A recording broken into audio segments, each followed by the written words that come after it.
So our point of departure was the inadequacies of Goal 8 in the MDG system, which I think is very widely recognised that this has not been adequate and we need something more adequate for the future.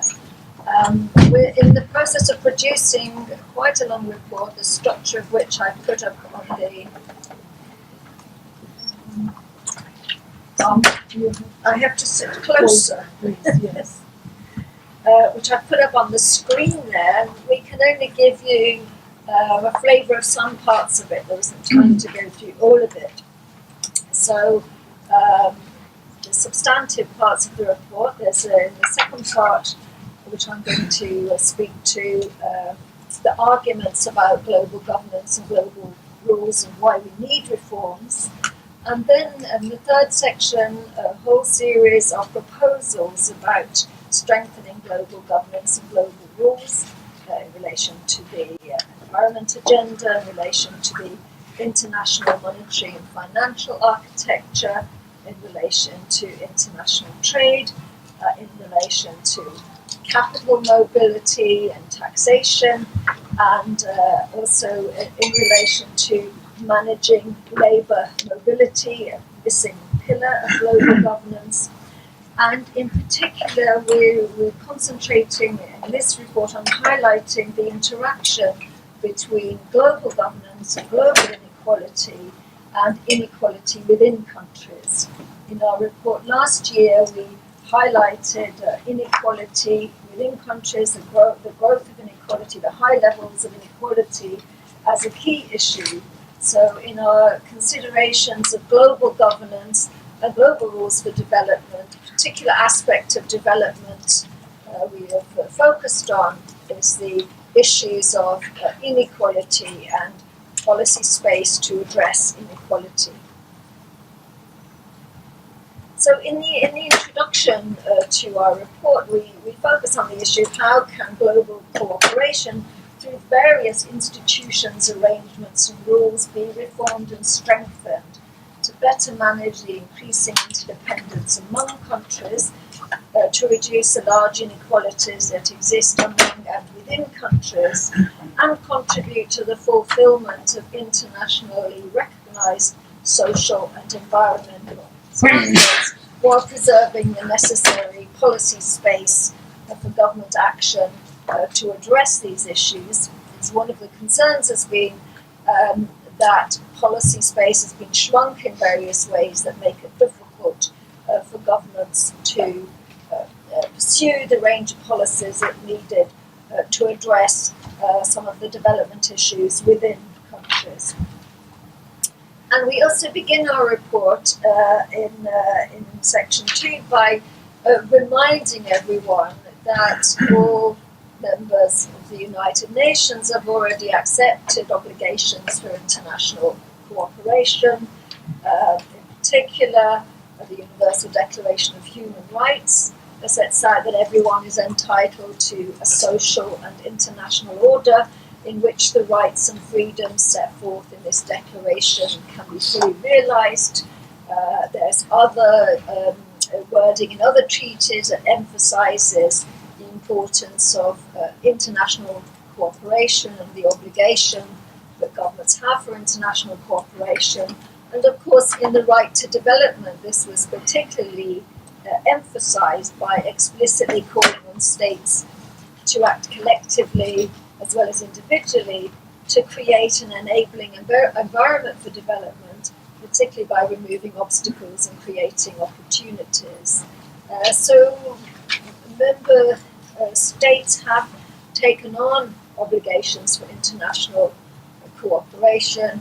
As with many obligations, these are not fully realised, and part of our hope in our report is that we'll assist member governments in more fully realising these obligations for international cooperation. We turn now to the deficiencies in the current system of global governance. I think it's widely recognised that we have a problem with the undersupply of global public goods, the undersupply of systems that have benefits that are not captured by one country, that spill over and have good effects for everybody. And one of the things that we've seen an undersupply of in recent years is adequate financial regulation, with the result that there's a huge financial crisis with adverse spillover effects way beyond Wall Street. We've also got the oversupply of public bads, things that are actually spilling over and restricting the policy space for governments to pursue development objectives. I think everybody's very familiar with environmental global public bads like pollution and carbon emissions, but we've also in our report identified things such as tax havens, which restrict the ability of governments to raise revenue in order to invest in the pursuit of development objectives. So we've got this undersupply of global public goods, the oversupply of global public bads, and in tackling this, we've also got asymmetries in access to decision making. Very familiar to all of you, I suppose, that we just the contrast between the G8 and the G20. Many fora in which there is not symmetry in access to decision making, and even in fora where in theory there is one country like one vote, like the WTO, it's well recognized that in practice there are important asymmetries in the decision making process. Some of those asymmetries are formalized, of course, in the governance of bodies like the IMF and the World Bank. There are also asymmetries in the globalization process, and we particularly highlight the issue of capital mobility compared to labor mobility. The system of governance we have at the moment does a lot to facilitate the mobility of capital around the world, the very rapid mobility of capital around the world.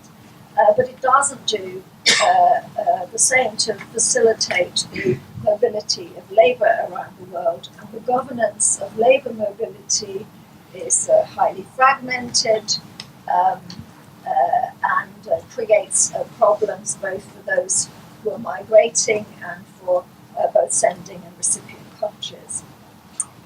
And there are also well recognised now asymmetries in outcomes of the kind of processes of globalisation and the system of global governance that we have to try and deal with those things. So in our report we also tried to identify some of the ways in which inequalities within countries are linked to some of the deficiencies of global governance. I'm sure you'll all have other examples you can add to this list.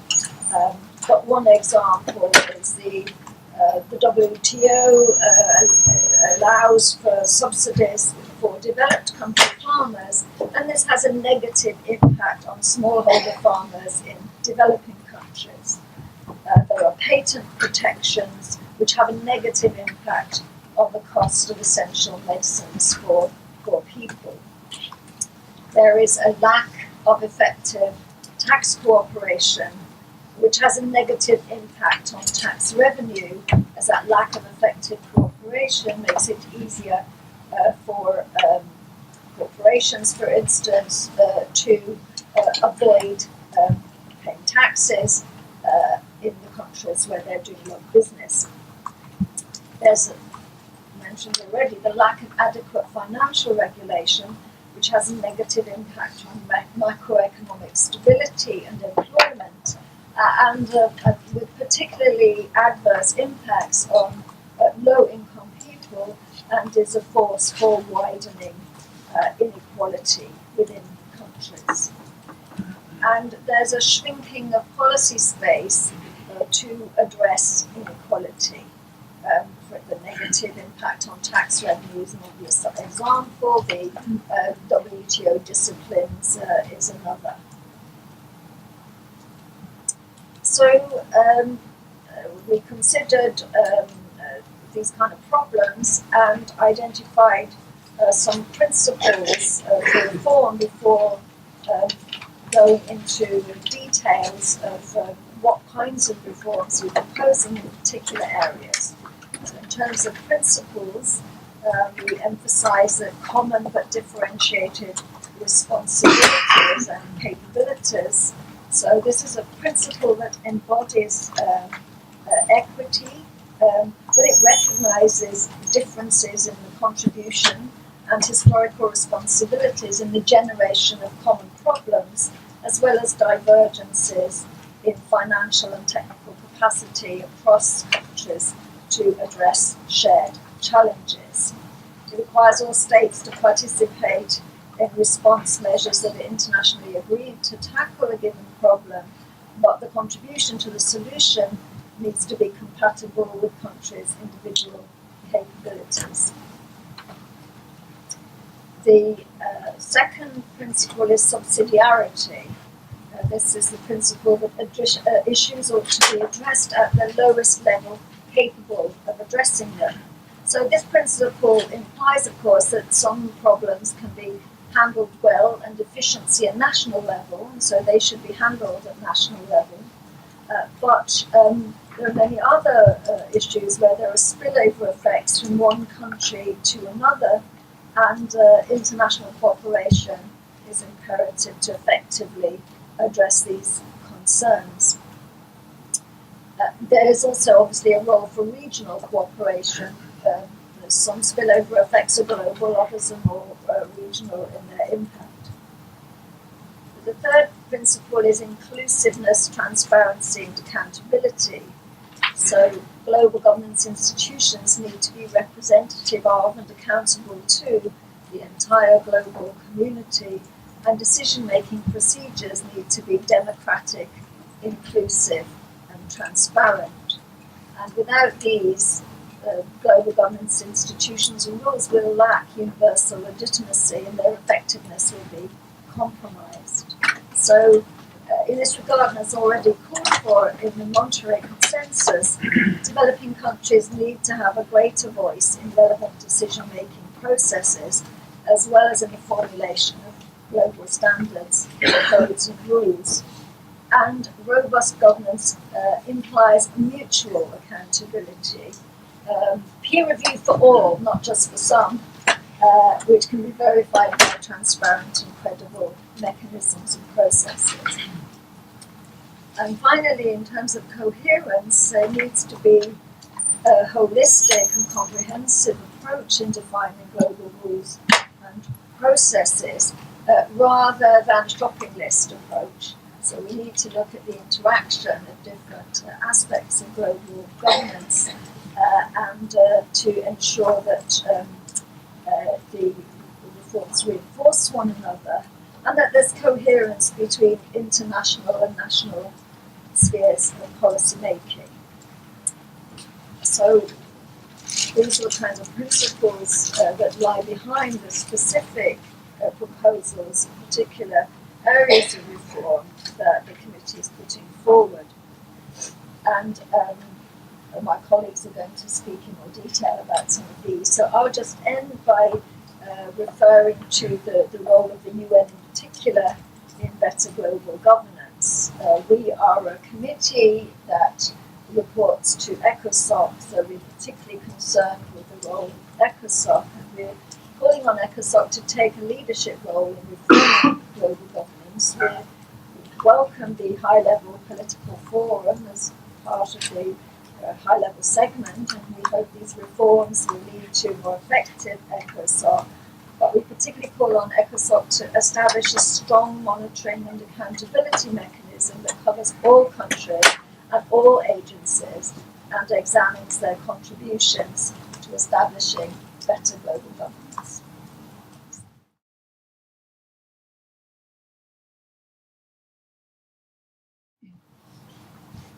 Let me comment on the multi-stakeholder partners and the role of the private sector that was raised. I think I'll say two things on that. I think in our report we are very clear about that the UN must take the leadership role, and there can't be a kind of very diffuse multi-stakeholder partners where it's not really clear that the UN is taking the leadership role, and that there needs to be a much more transparency about multi-stakeholder partnerships. And I think I personally would add, I would see actually an evidence that the private sector really wants to be a partner in development. A crucial piece of evidence is desisting from tax avoidance activities and ensuring that they make a much fairer contribution through the payment of taxes in the countries where they're conducting business. So I would personally like to see that as part of the discussion on multi-stakeholder partnerships. And on the issue of accountability mechanisms, which was raised by several of you, I think this is the one we're all struggling with, isn't it? Because we can all come up with good ideas for how things should be better in the future in terms of institutions, in terms of goals, in terms of indicators. But we struggle with this in our committee. But how are you going to get something implemented?